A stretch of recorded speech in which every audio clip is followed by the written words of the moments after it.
ಭೀಷ್ಮ, ಅಮ್ಮರವಾಣಿ ಕೇಳ್ತಾ ಇದೆ. ಹೌದು. ಚಿನ್ಮಯಾತ್ಮಕ ಕೇಳು, ನಿನಗೆ ಸೋಲುವನಲ್ಲ ಭೀಷ್ಮ.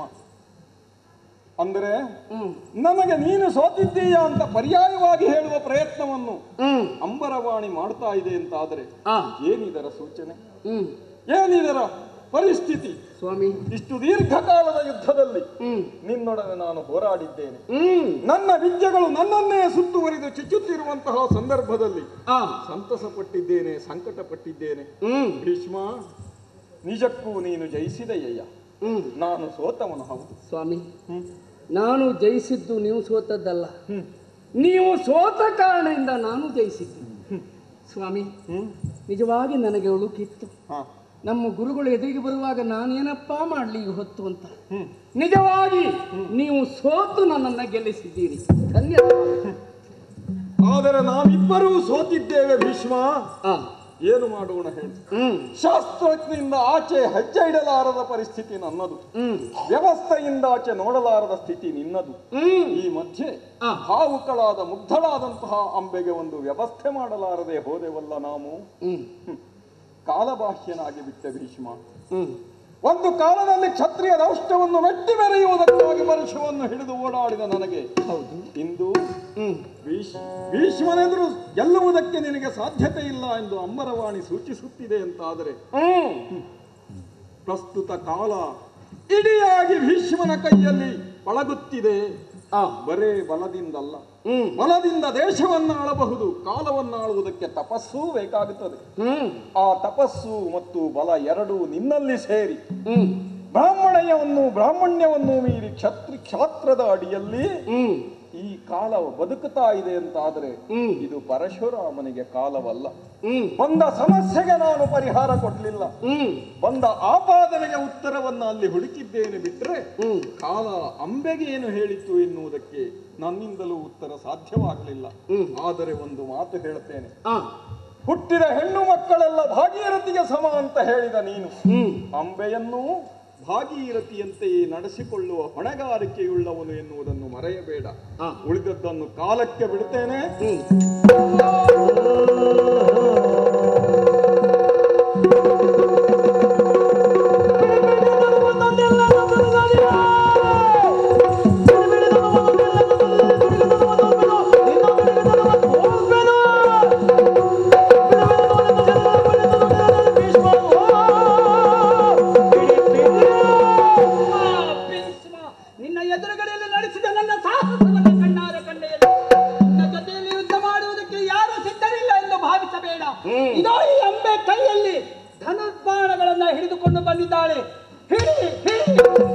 ಯುದ್ಧ ಮಾಡು, ನಿನ್ನಲ್ಲ ಅಗತ್ಯ ಇಲ್ಲ.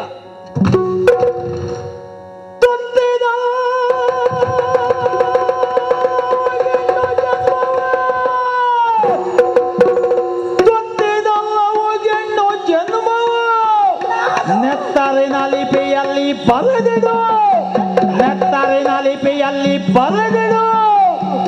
ಸತ್ತು ಪುನರಪಿ ಜನಿಸಿ, ಪುನರಪಿ ಜನಿಸಿ ಎನ್ನಯ ತೇಡ ಸಲ್ಲಿಪೆನು.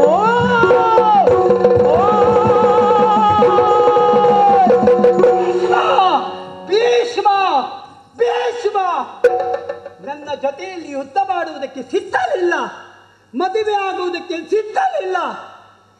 ನಾನು ಹೆಣ್ಣಿನೊಡನೆ ಯುದ್ಧ ಮಾಡಲಾರೆ, ನನ್ನ ಜೊತೆಗೆ ಯುದ್ಧ ಮಾಡುವ ಗಂಡು ಭಾರತದಲ್ಲಿಲ್ಲ.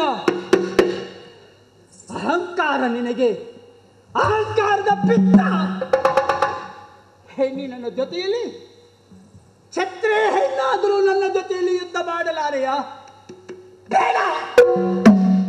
ನೀನು ಹೇಳಿದ ಹಾಗೆ, ನೀನು ಕುಡಿಸಿದ ಹಾಗೆ, ನೀನು ನಡೆಸಿದ ಹಾಗೆ ನಡೆಯುವವಳು ಈ ಅಂಬೆ ಅಲ್ಲ.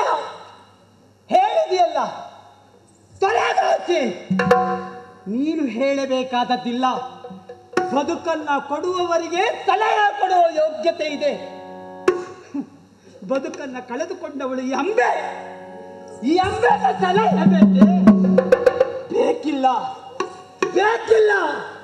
ನಾನೇನು ತಪ್ಪೆಂದು ಭಾವಿಸಿದೆಯಾ? ಅಂಬೆ ಬದುಕನ್ನ ಕಳೆದುಕೊಂಡಿದ್ದಾಳೆ, ನಿನ್ನಿಲ್ಲ. ನೆನೆದು ಭೀಷ್ಮ ನಿನ್ನ ಬದುಕನ್ನೇ ಸುಟ್ಟೆ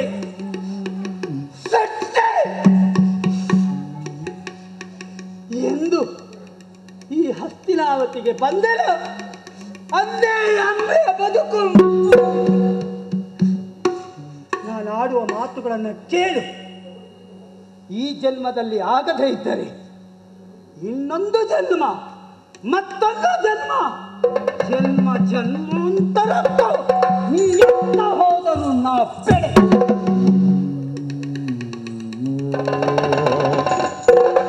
ರಕ್ತಾಕ್ಷರಗಳಲ್ಲಿ ಬರೆದಿಟ್ಟುಕೋ ಭೀಷ್ಮ, ರಕ್ತಾಕ್ಷರಗಳಲ್ಲಿ ಬರೆದಿಟ್ಟುಕೋ. ನಿನ್ನ ಹುಡುಗಾಟಿಕೆಯಿಂದ, ನಿನ್ನ ಅಹಂಕಾರದಿಂದ, ನಿನ್ನ ಸ್ವೇಚ್ಛೆಯಿಂದ ನನ್ನ ಬದುಕನ್ನೇ ಸುಟ್ಟಿ ನೊಂದಿರುವ, ಬೆಂದಿರುವ, ಬದುಕನ್ನು ಕಳೆದುಕೊಂಡಿರುವ ಈ ಅಂಬೆಯ ಮಾತುಗಳನ್ನು ಮಾತ್ರ ಕಿವಿಟ್ಟು ಆಲಿಸು. ಈ ಗುರುಕುಲವನ್ನು ಉತ್ತರಿಸುವುದಕ್ಕಾಗಿ ಹಂಗನಸನ್ನ ಕಟ್ಟಿಕೊಂಡು ಬಂದೆ. ಅಲ್ಲಿಂದಲೇ ನನ್ನ ಕಾಲಿಗೆ ಬೆಂಕಿ ಬೆಂಕಿ ಬೆಂಕಿ. ನನ್ನ ಪ್ರೀತಿಯನ್ನ ಸುಟ್ಟೆ, ನಿನ್ನ ನೀತಿ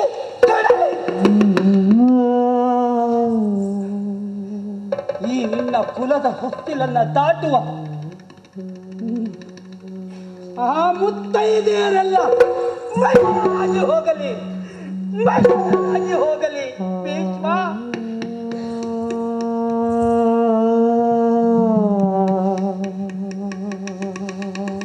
ಹೀಗಾಗಿ ನನ್ನನ್ನು ನೋಡಬಹುದಿತ್ತು. ಒಂದು ರಾಜಕುಮಾರಿಯನ್ನ ನಡೆಸಿಕೊಳ್ಳುವ ಹಾಗೆ ನಡೆಸಿಕೊಳ್ಳಬಹುದಿತ್ತು. ತಪ್ಪಿಗೆ ಶಿಕ್ಷೆ ಅನುಭವಿಸುವುದಕ್ಕೆ ಸಿದ್ಧಳಿದ್ದವಳು ಶಿಕ್ಷೆಯನ್ನು ಬಿಟ್ಟು ಪ್ರಾಯಶ್ಚಿತ್ತದಲ್ಲಿ ಮುಳುಗುವ ಹಾಗೆ. ಇದೋ ನಿನಗೆ ಹೇಳುತ್ತಿರುವುದು ಇಷ್ಟೇ. ನೀನು ಅಂದುಕೊಂಡಂತೆ ಈ ಅಂಬೆ ಸುಮ್ಮನೆ ಹೋಗುತ್ತಾಳೆ ಅಂತ ಭಾವಿಸಿಕೊಳ್ಳಬೇಡ. ಇದಾ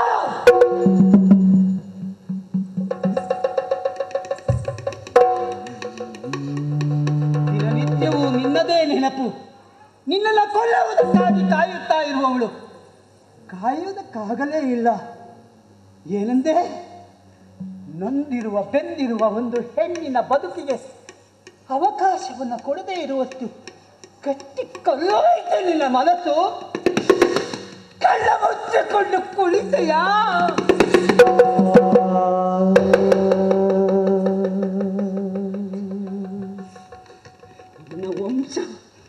ನಿನ್ನ ವಂಶ ಕುರುಡಾಗಿ ಹೋಗಲಿ, ಕುರುಡಾಗಿ ಹೋಗಲಿ.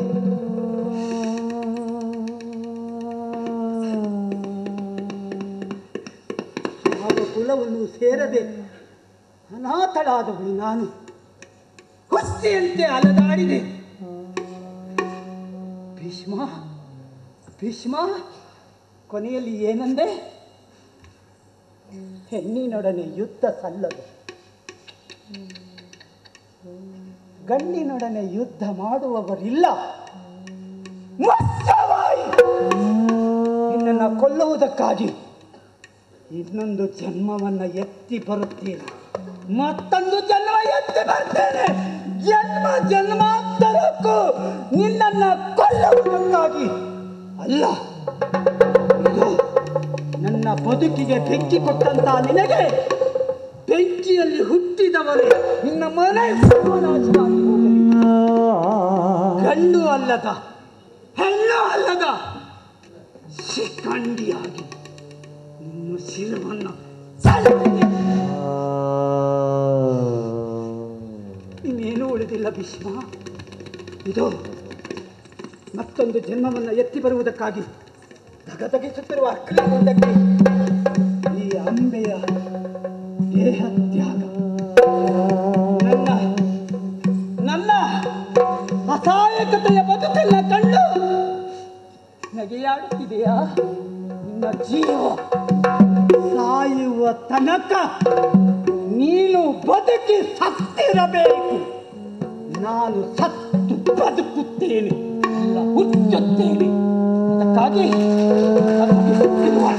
ಅಗ್ಲ ಕುಂಡಕ್ಕೆ ನನ್ನ ದೇಹ ತ್ಯಾಗ ಆ ಹುಲಿ ಬೇರೆಯ ಕೋಮಲವಾದ ದೇಹ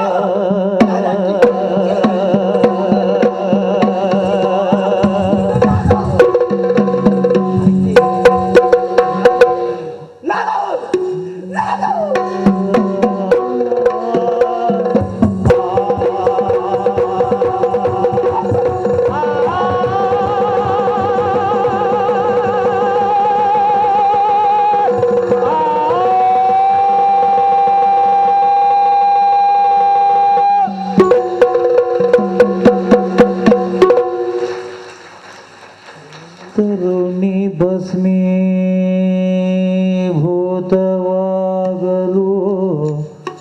ಭೀಷ್ಮನು ಕರಗಿ ತನ್ನಯ ಮನದಿ ಅರರೆ ಸ್ತ್ರೀಗತ್ಯವಾಯಿತು ಅರರೆ ಸ್ತ್ರೀಗತ್ಯವಾಯಿತು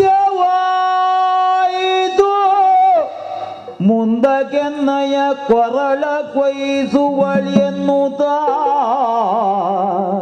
ಮುಂದಕ್ಕೆನ್ನಯ ಕೊರಳ ಕೊಯ್ಸುವಳೆನುತ್ತಾ ಭೀಷ್ಮನು ಕರಗಿ ತನ್ನಯ ಮನದಿ ಆ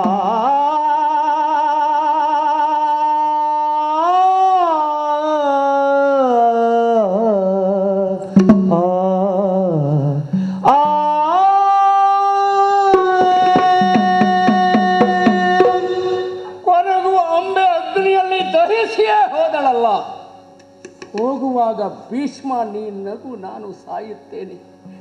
ಇನ್ನೊಂದು ಜನ್ಮವನ್ನ ತಳೆದು ನಿನ್ನ ಸಾವಿಗೆ ಕಾರಣನಾಗುತ್ತೇನೆ. ಅದಕ್ಕೆ ಬೇಸರ ಅಲ್ಲ, ನಿನ್ನ ಕುಲ ಕ್ಷಯವಾಗಿ ಹೋಗಲು ಸಹಿಸುವುದಕ್ಕೆ ಸಾಧ್ಯವೇ? ಒಂದು ಹೆಣ್ಣಿನ ಕಣ್ಣೀರು ಒಂದು ಕುಲವನ್ನು ಉದ್ಧರಿಸುವುದಿಲ್ಲ. ಹೆಣ್ಣಿನ ಸಂತೋಷ ಕುಲವನ್ನ ಬೆಳಗಿಸುತ್ತದೆ. ಆ ನಮ್ಮ ಚಂದ್ರಕುಲ ಇವಳ ಕಣ್ಣೀರಿಂದ ಕ್ಷಯವಾಗಿ ಹೋಗುತ್ತದೆ. ಏನು ಮಾಡಲಿ? ಸ್ತ್ರೀ ಹತ್ಯಾ ದೋಷವು ನನ್ನನ್ನು ಬಾಧಿಸುತ್ತೆ. ಇದಕ್ಕೆಲ್ಲ ಏನು ಉತ್ತರ? ಇಲ್ಲ. ನಿರ್ಣಯಿಸುವವರು ಯಾರು?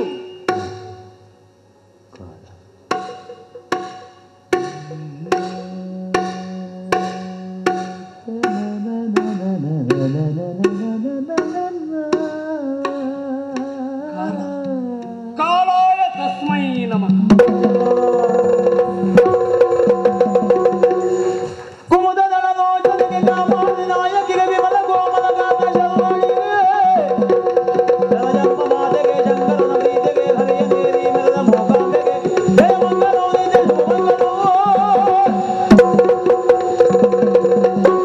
ಕೃಷ್ಣಾಯ ವಾಸುದೇವಾಯ ದೇವಕಿ ನಂದನಾಯ ಚ ನಂದ ಗೋಪಕುಮಾರಾಯ ಗೋವಿಂದಾಯ ನಮೋ ನಮಃ.